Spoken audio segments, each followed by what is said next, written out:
Halo, Assalamualaikum warahmatullahi wabarakatuh. Bertemu lagi dengan saya, Afifah Ina Nuraini. Kali ini kita akan mempelajari mengenai materi menggambar. Materi menggambar ini kita pelajari dari kelas 10 jurusan seni rupa. Oke, selanjutnya kita akan mempelajari apa itu pengertian dari menggambar. Oke, menggambar merupakan proses memindahkan citra atau gambaran bentuk, objek benda yang dilihat atau objek benda yang pernah dilihat ke dalam bidang gambar yang merupakan keterampilan merekam bentuk visual yang lazim disebut dengan menggambar. Jadi, menggambar itu merupakan proses memindahkan suatu objek ke dalam media seperti kertas atau kanvas seperti itu. Jadi menggambar ini merupakan salah satu bentuk karya seni rupa. Setelah menggambar kita akan mempelajari seperti unsur seni rupa, terus ada teknik menggambar dan juga apa aja dasar-dasar dari menggambar. Nah, supaya kita lebih dapat mengerti dan juga bisa memahami apa itu menggambar, so kita langsung ke materinya aja. Oke, yaitu yang pertama adalah unsur seni rupa. Apa sih unsur seni rupa? Nah, unsur seni rupa itu ada beberapa unsur. Yang pertama adalah titik. Titik adalah suatu bentuk kecil yang tidak mempunyai dimensi. Titik juga bisa dikatakan unsur terkecil dalam seni rupa yang merupakan unsur pokok. Nah, di sini titik ada beberapa macam, seperti bulat, kotak, segitiga.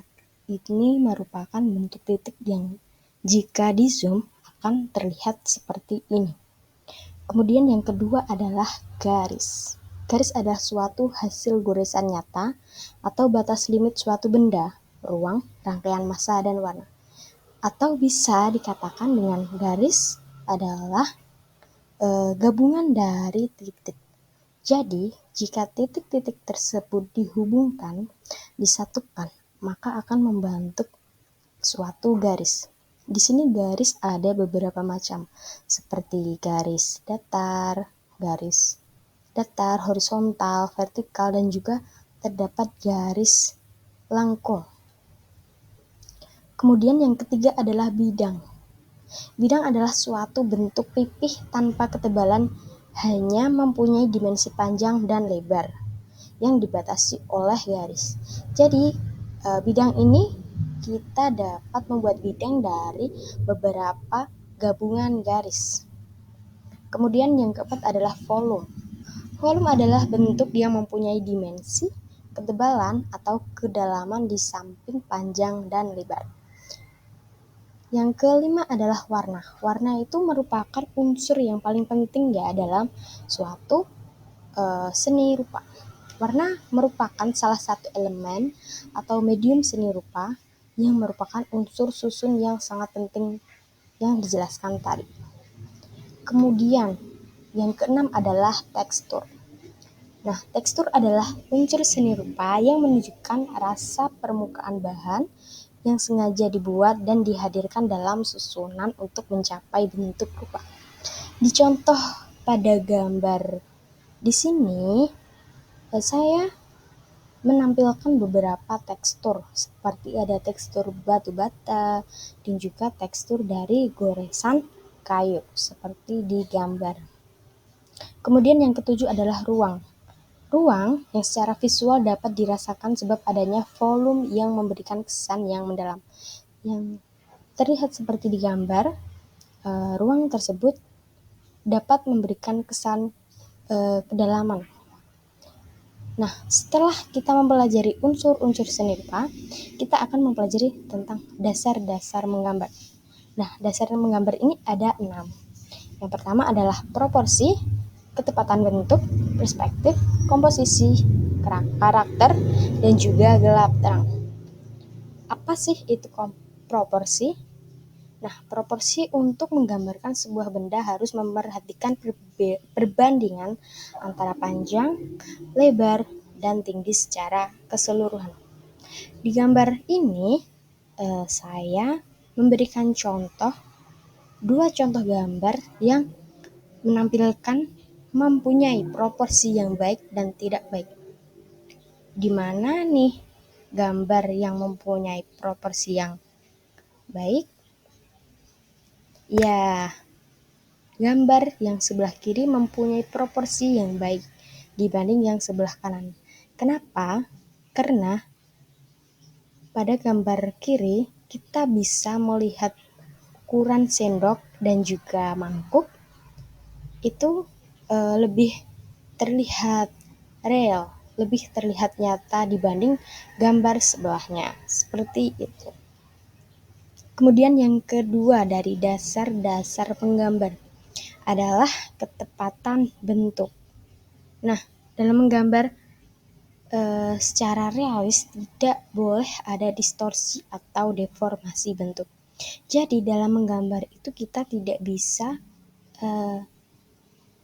mengubah objek. Contohnya ya, kita membuat jeruk. Jeruk itu kan bulat. Jadi kita tidak bisa mendistorsi bentuk jeruk menjadi kotak atau lonjong. Jadi kita harus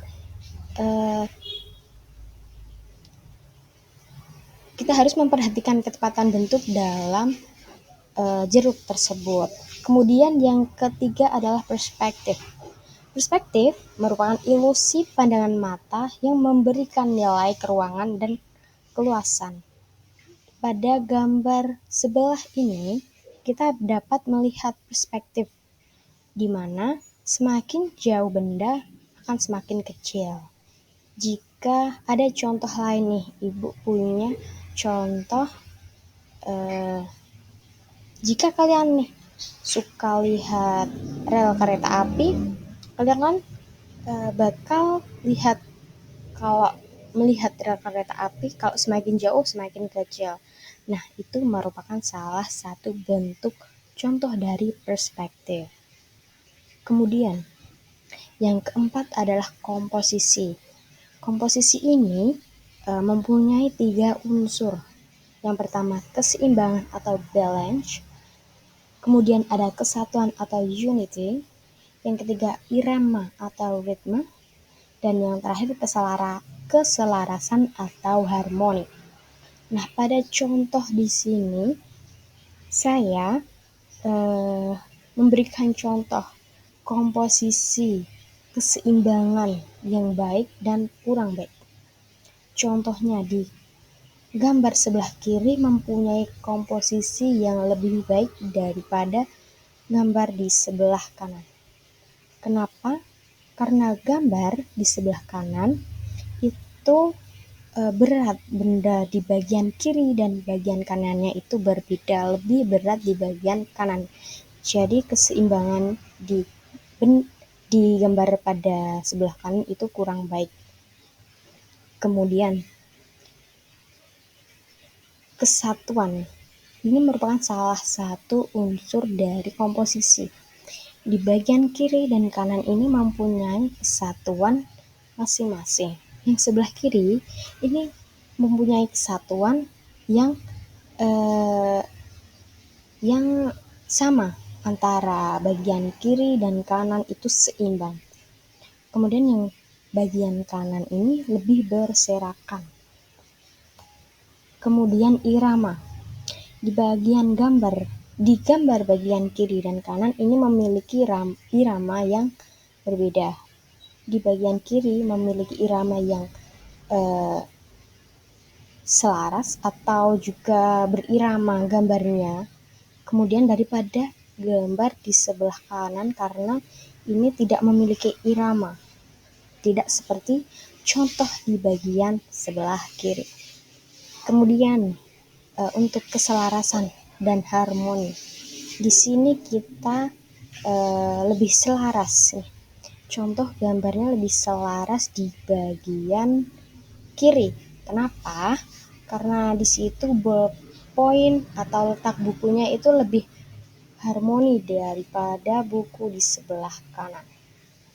Kemudian setelah komposisi, kita akan melihat apa itu dasar menggambar. Yang kelima adalah karakter.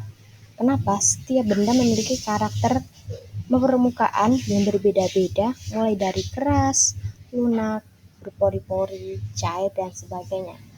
Contohnya, jika kita menggambar kayu memiliki serat yang unik.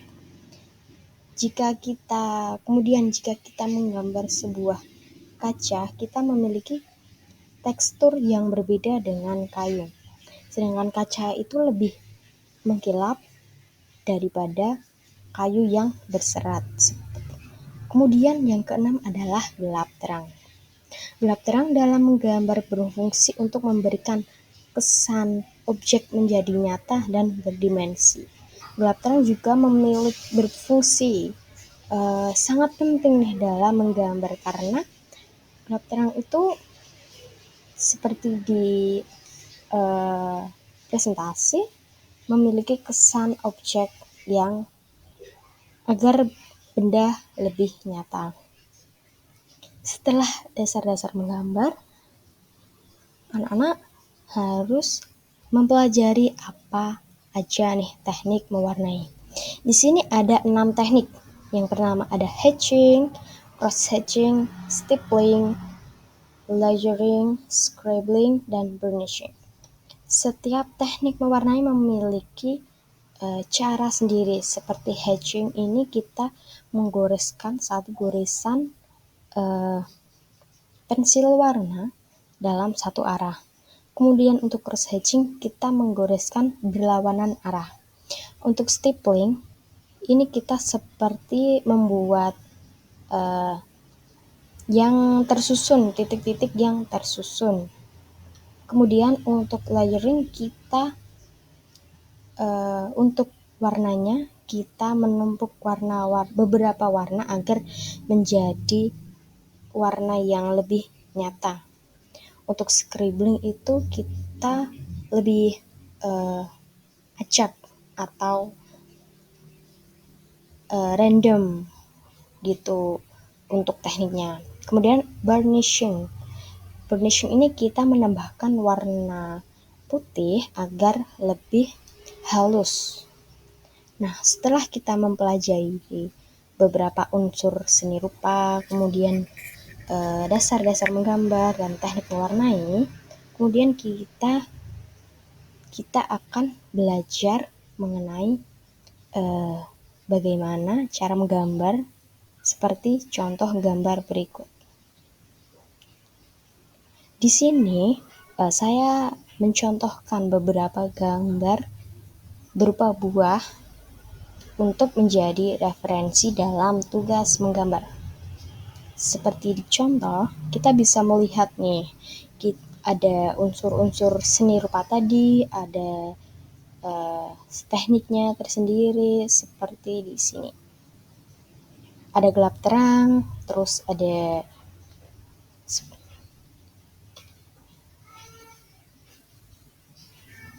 Nah, kemudian untuk sebelum kalian menggambar buah seperti ini, kalian harus belajar tugas pertama tentang gradasi warna.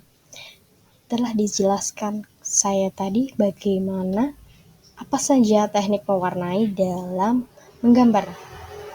Kalian bisa mempraktekannya dalam suatu kertas. Nah, kalian bisa menggunakan teknik ini menggunakan pensil warna.